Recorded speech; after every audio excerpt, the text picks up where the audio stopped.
So my studio is filled with a lot of paintings because I'm preparing for a couple of shows. These are all self-portraits. A lot of my work has like abstraction or deconstruction of facial features. I meet Catherine Graffam in her attic apartment in Brookline, Massachusetts, a tree-lined suburb of Boston. She's a painter and preparing for a gallery show later that day. Her studio is scattered with oil paints and wood panels, mostly filled with recreations of her own face. One painting she holds up to me shows her face on two planes, as if it were sliced in half.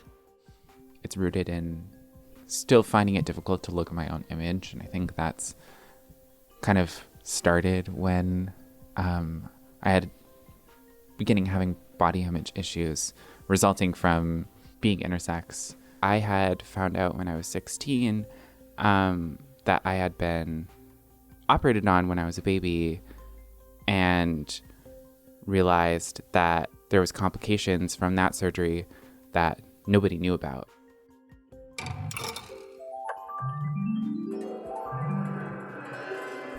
This is the Undark podcast. I'm Lydia Chain. Sex is a combination of a person's chromosomes, their hormone levels, the shape of their genitals, if they have ovarian tissue or testicular tissue, or both or neither. And for some people, those traits don't coalesce to check off a neat, binary male or female box. Depending on who's included in the definition of intersex, estimates for how many people are affected range from 1 in 4,500 to 1 in 100. In the US, that's between 72,000 and 3.3 million people. While some people discover they're intersex later in life, many people present as intersex at birth. Since the 60s, it's been a norm to operate on intersex babies to make them appear more typically male or female, whether or not that was medically necessary. Many people, like Catherine Graffam, suffered complications, leading to a wave of advocacy that pushed back on these surgeries. Some operations on intersex infants are no longer routine, but now many doctors and parents are trying to find the best path for an individual child, which operations to do, when to do them. And they have to make those choices without comprehensive data on long-term outcomes. And even if there were perfect data, challenges would still exist. But why is the outcome data so hard to get? And without it, how should these kinds of lifelong healthcare decisions be made? This scrutiny, at its heart, lays bare some fundamental questions of autonomy, medical freedom, and self-determination. Liam McBain has the story. When Catherine Graffam was born, she had a birth variation that placed her urethral opening along the underside of her penis, rather than at the tip. Her parents decided it should be surgically moved up to the more typical location in what was supposed to be a simple routine operation. But as she grew up, it didn't turn out that way. I ended up with like a lot of scarring, and I ended up with loss of sensation, weird pain that is like fairly unexplained, and I would say the emotional damage was pretty intense because like I grew up thinking I was a freak, and like I felt like a freak. I felt awful about myself, and it sort of was the beginning of currently like a lifelong depression, dealing with mental illness like caused from the emotional repercussions of like going through this, and like especially because my parents never talked to me about it, so I never had any emotional support, or I felt like I couldn't bring it up. And she's not alone in her experience. Many people who had these corrective surgeries as babies have grown up unhappy with the results. Some have sensation issues, scarring, pain. Some have infertility or hormone imbalances. Some, like Graffam, are trans and don't identify with the binary gender that surgery would align them with.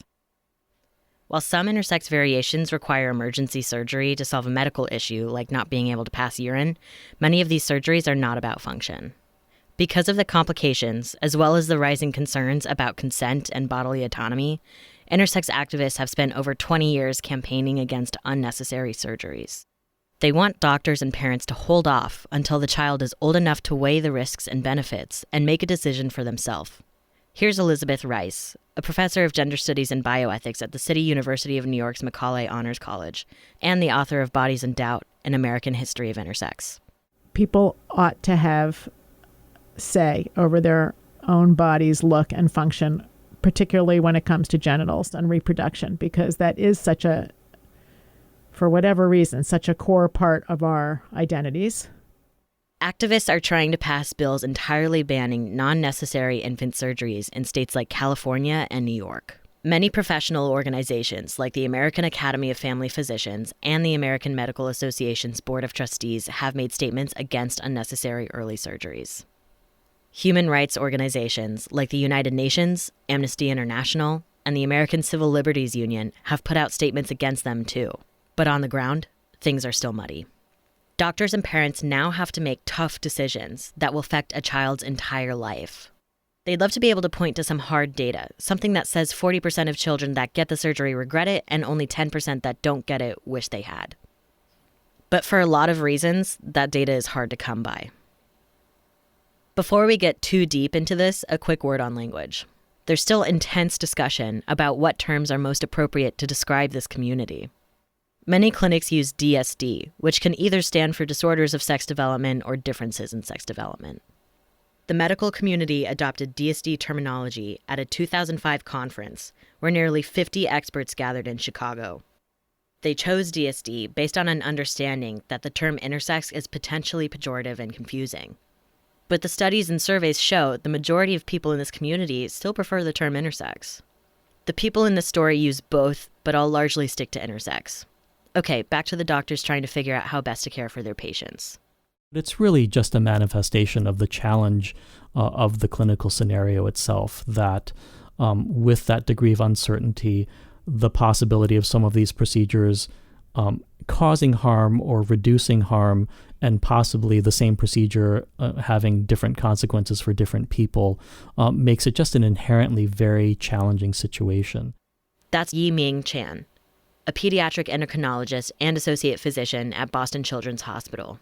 He works in what was formerly their DSD clinic, which is now the Behavioral Health, Endocrinology, and Urology program. We have many parents who come in to our program specifically seeking surgery and are taken aback a little bit when we try to slow the process down and really get them to think through all these various scenarios that they may or may not have thought through before. For example, we have seen a few cases where we are the third or fourth opinion about the surgery because other centers have either refused to do the procedure or to at least ask for the family to seek input from other providers. Generally, parents want their children to grow up comfortable in their bodies and their identities. But that's not something Chan's team can guarantee. He said he's seen pretty much every outcome possible. I certainly have seen examples of, at least seen or heard of or met people outside of the clinical context who have experienced pretty much all of those potential outcomes, surgery, no surgery, having either favorable or unfavorable outcome. And the reasons vary widely. Here's an example. Congenital adrenal hyperplasia, or CAH, is a genetic and hormonal variation that can cause genital ambiguity. Some cases require surgery to permit urinary function, but some surgeries on people with CAH are not about function, like making the clitoris a more typical size. Many of the patients I care for example, with congenital adrenal hyperplasia, did have surgery in infancy, typically to separate the urethra from the vagina or to open the vagina enough to allow the urine to not get trapped in the vagina. And most of them are actually quite happy with the fact that they had surgery when they were little. And a few were not, but most are happy with it. That's Anne-Marie Amies Olschlager, a gynecologist and member of the multidisciplinary team that works with intersex patients at Seattle Children's Hospital. There have been a few studies backing Amies Olschlager's clinical experience. One showed that among people assigned female at birth with CAH, 79% were satisfied with early surgery, though the study also noted that only half reported comfortable sexual intercourse and there were other, rarer complications. One problem is that it's tough to measure outcome or success when these surgeries can involve so many aspects of sexual health, reproductive health, urinary health, identity, and more, especially when the same variation can have differing levels of severity and treatment options. These considerations affect research across variations, but the data collection problem gets even more complicated. One major barrier is that doctors, researchers, and the intersex community aren't in perfect agreement about what is considered an intersex variation or not. Take Catherine Grafham's case. I was born with hypospadia, which is a genital intersex trait. So I was born with that, like a pretty like moderate to severe case. In short, hypospadias is a variation where someone born with a penis does not have a urethra at the tip. It can end up on the underside of the penis, or in more severe cases, where the penis meets the scrotum. It's fairly common, about 1 in every 200 live designated male births. It's on some DSD lists, but not others. Amy Olschlager says while most urologists wouldn't consider mild cases to be a DSD variation, severe cases often point to underlying genetic causes. But there's a range, and different doctors might look at the same case and reach a different conclusion. There's differences of opinion about that in the medical community for sure. I still struggled with it at the beginning because I was like, well, is it actually intersex, or is it just like, I don't want to be like faking this identity and like other stuff. But the more I read about it, like it's on the DSD list, which is generally the list that is interchangeable with intersex. She's found a place within the intersex community. All of the experiences that I've gone through are so similar to what so many intersex people have gone through. I was like, okay, yes, like this is definitely part of like the intersex umbrella. And like, I think I've never come across an intersex person that would disagree with me. People have very strong opinions about whether they feel they have an intersex condition or not. So, I have patients who embrace the term and others who totally reject it, even though their condition falls under the umbrella. So it's tricky. There's sort of the medical side of it that has a giant umbrella of these conditions, and then there's the individual and the families affected who may or may not desire to be a part of that umbrella. From my perspective, I try to think about it in a very broad term. There are other variations that are considered to be an intersex variation by some, but not by all. Klinefelter syndrome, or XXY syndrome, has historically not been classified as intersex, and few people with the variation consider themselves within the umbrella. It was included in the Chicago Consensus DSD list in 2006. However, in a 2007 classification of pediatric endocrine diagnoses, 2 of the co-sponsors of the Chicago Consensus did not include Klinefelter's as a DSD, classifying it as a chromosomal abnormality instead. So if a researcher wanted to complete a comprehensive study on intersex outcomes, they'd have to gather a decent sample size from a small population, while dealing with a debate about who even belongs in that population, with different variations and changing procedures. And they'd be limited to observational studies, since randomized controlled trials, the gold standard of research, are not an option. Well, I think the hardest part of doing research on any type of surgical intervention is that you immediately have trouble being able to do a placebo surgery. So immediately we have trouble being able to compare outcomes. And the ethics of randomizing a patient to surgery or not having surgery that's just extraordinarily hard.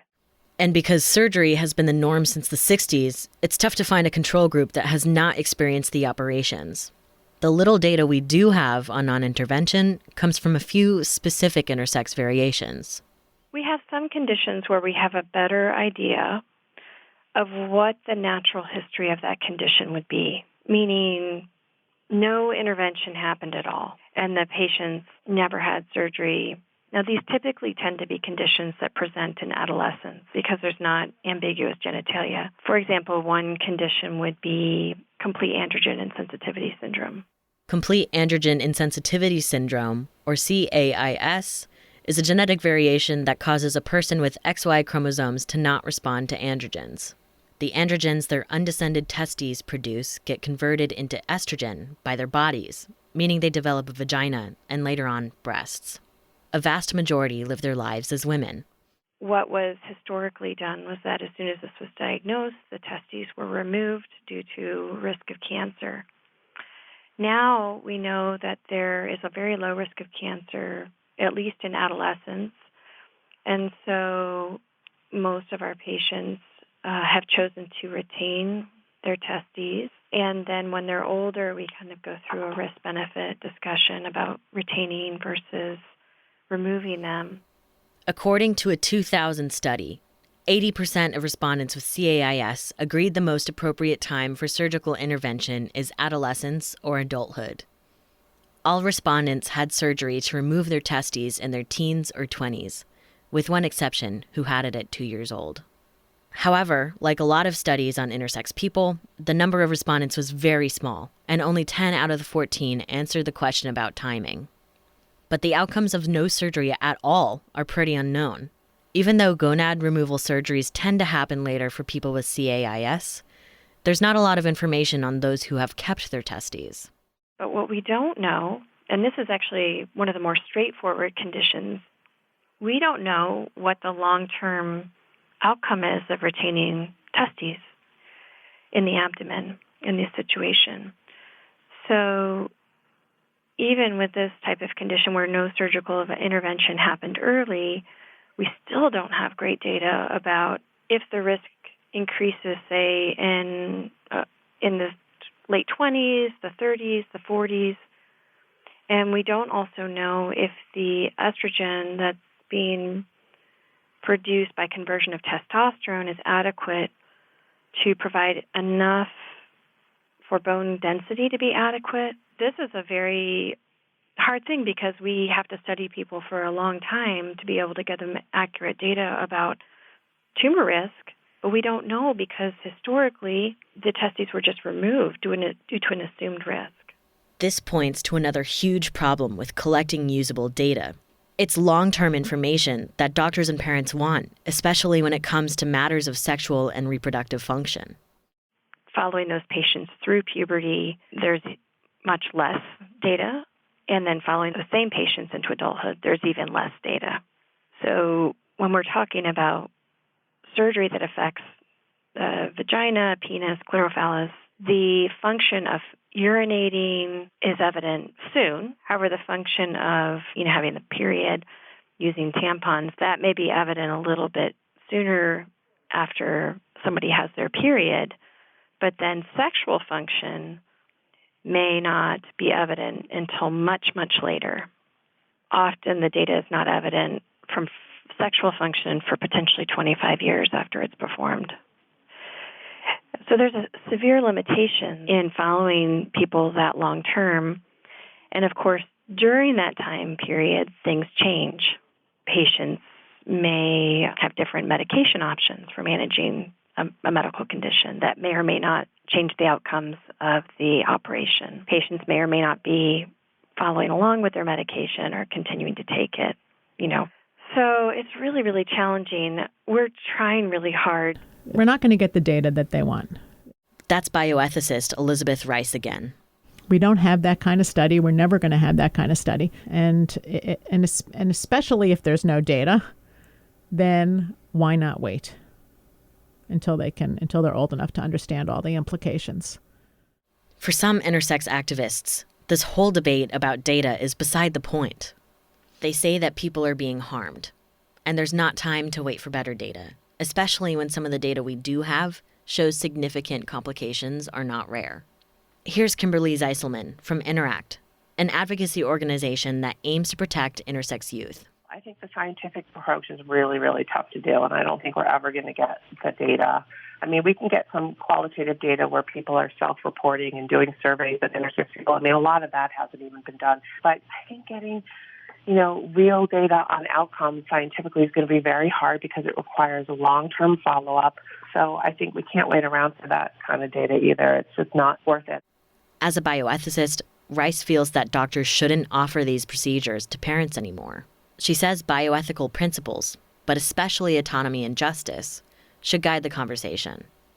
When you're weighing these things, you have to think of a sense of proportionality. And is that worth not having sexual sensation or not having reproductive capacity or having scar tissue or just having a feeling that you endured something in your childhood and you don't really know what it is? And so I feel like if doctors really want to do no harm, they have to give the parents that information and maybe just say, well, actually, I really think that the doctors should just say, sorry, we don't do this anymore. Amy's Olschlager says there are some medical reasons for early surgeries. Some surgeries are easier in younger patients, and there's a lack of conscious memory. And she said that not a lot of her patients are vocal about surgery. I would say it's tricky because the discussion around banning surgery doesn't reflect the opinion of the whole community of individuals affected with these conditions. When you think about people who are willing to go to a legislative body, request a bill to be written, are willing to testify in front of, state assembly, immediately the person who's got the strength and capacity to do that and the desire to be public about it is a unique individual.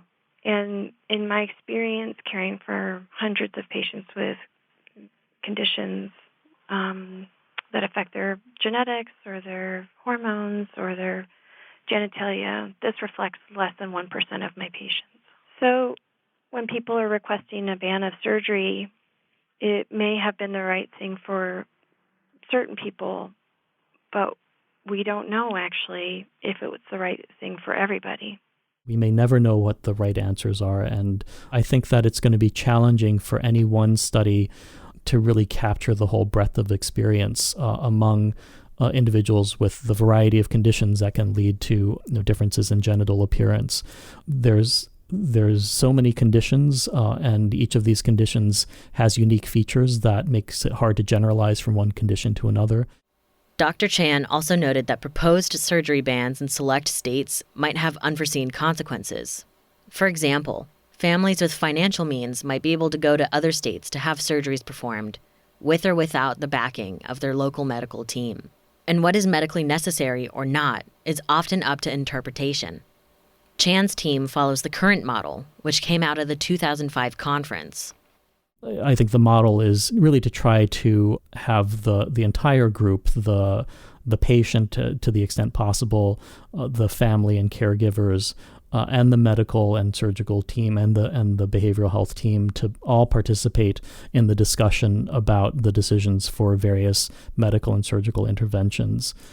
The idea is that they'd pull whatever data is available and make careful, measured choices as a team about that patient's individual needs. We favor an approach where we want to make sure that, at the very least, we do our complete due diligence, which is to inform the parents about the potential risks and benefits of the surgeries, and to carefully consider all possible scenarios that could arise if their child later identifies as a boy, later identifies as a girl, later identifies as non-binary or fluid, what the implications of undergoing a surgical procedure that could be irreversible, what those implications would be in each of those scenarios, if the procedure is done, if the procedure is not done, and all those permutations. So it can be a quite lengthy discussion to cover all of these possibilities. Zeiselman says that kind of interdisciplinary care needs to continue throughout an intersex person's life, that the conversation can't stop at infant surgeries. There's a huge need for competent, quality care for intersex adults, and right now there isn't any. Once we grow up and we transition out of pediatric care, there's very little, almost completely non-existent care. There are some current ongoing studies, like DSD Life, a European study that tracks multiple variables with a fairly large group of individuals. And Amy's Olschlager also says providers are working on standardization, which will lead to better care and better future research. The Differences of Sex Development Translational Research Network has been trying to standardize physical exam, initial genetic testing, initial hormonal testing, initial evaluations, obtaining the prenatal history, to try to be able to have at least a baseline that can then be evaluated later. Even consensus among providers about how to standardize those exams takes a long time to figure out. But while these long-term studies are being conducted, the potential for harm persists. Chan says, in the meantime, there are going to be mistakes. Again, even with perfect data, we may never be able to predict things for a single individual. And that because of that, there will be mistakes. And that's a hard thing for anyone to accept. I think it's hard for medical providers to accept. because last thing we want to do is to harm any of our patients.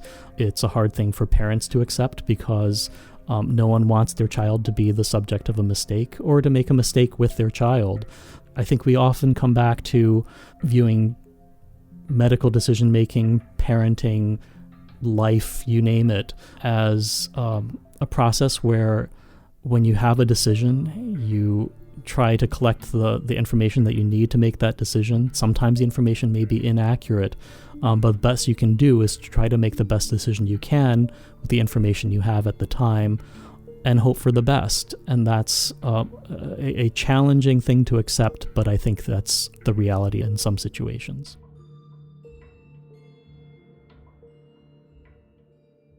Liam, thank you so much for bringing this story to us and also for joining us here. Oh, thank you. I'm happy to be here. One of the things I found really intriguing in your piece was when Kimberly Zeiselman from Interact, when she was discussing the need for long-term care for intersex patients. How has that care gap manifested itself? I actually talked to someone who didn't find out that they were intersex until much later in life. They had really painful periods for a really long time and kept going to gynecologists and other doctors trying to figure out what was wrong and how to fix it. None of the treatments were working. They were put on birth control and they, were just bleeding and in pain. And it took them quite a while to find an endocrinologist who said, okay, I see that you're having these problems and that none of these treatments are working. Let's just do some really basic tests to figure out, your hormone levels and making sure that those are all okay. And so the most basic test found that they had really high estrogen levels, really high testosterone levels, and almost no progesterone, which is really unusual. So they did an ultrasound and found that there was an undecided testicle in their abdomen and found out that they were intersex. What this story shows is that if you assume that every patient who walks into your office, if your doctor fits neatly into this sex binary, then that can miss some really important details that would help them get better care. Presuming everyone fits neatly within this binary leads to worse care. While these infant surgeries are still ongoing, I know that some types of interventions are on the decline, such as clitorophallis surgeries. Can you elaborate on that? So what Dr. Chan was talking about was a reduction in clitorophallis surgeries. So that usually means surgeries that would reduce the size of a clitoris that's larger than a typical clitoris. There's been a lot of studies that have shown that, doing these clitoroplasties, as they're called, can result in some really poor outcomes, loss of sensation, increased pain during sex, all of these things just to reduce the appearance of the clitoris. And a lot of doctors and a lot of researchers have come to the conclusion that it doesn't really make sense to do these surgeries. They're still being done to some extent, but studies have shown that they're definitely in the decline because, the data just doesn't necessarily support that this makes sense to do. So these surgeries to reduce the size of the clitoris, it seems they're the sort of surgery under debate in the bills you discuss in your piece. The California bill was recently tabled in committee until the next legislative session, and the New York bill is fairly new. Can you tell me a little bit more about the status and scope of these bills? In New York, the bill has been announced by Senator Brad Hoylman, but the actual text of the bill, as far as I can tell, hasn't been put in yet, hasn't been written yet. In the most recent version of the California bill, under its provisions, it names certain surgeries, and clitoroplasty is definitely one of them. Liam, was there any other kind of overarching theme that struck you as you were reporting out this story? Well, I think there are a lot of takeaways when it comes to body autonomy and consent to medical practices, especially as it applies to minors. Medical consent is a really complicated conversation that we're having as a society, and this definitely factors into it.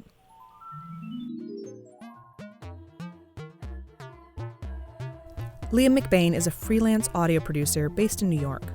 Our theme music is produced by the Undark team, and additional music in this episode came from Kevin MacLeod at Incompetech. I'm your host, Lydia Chain. See you next month.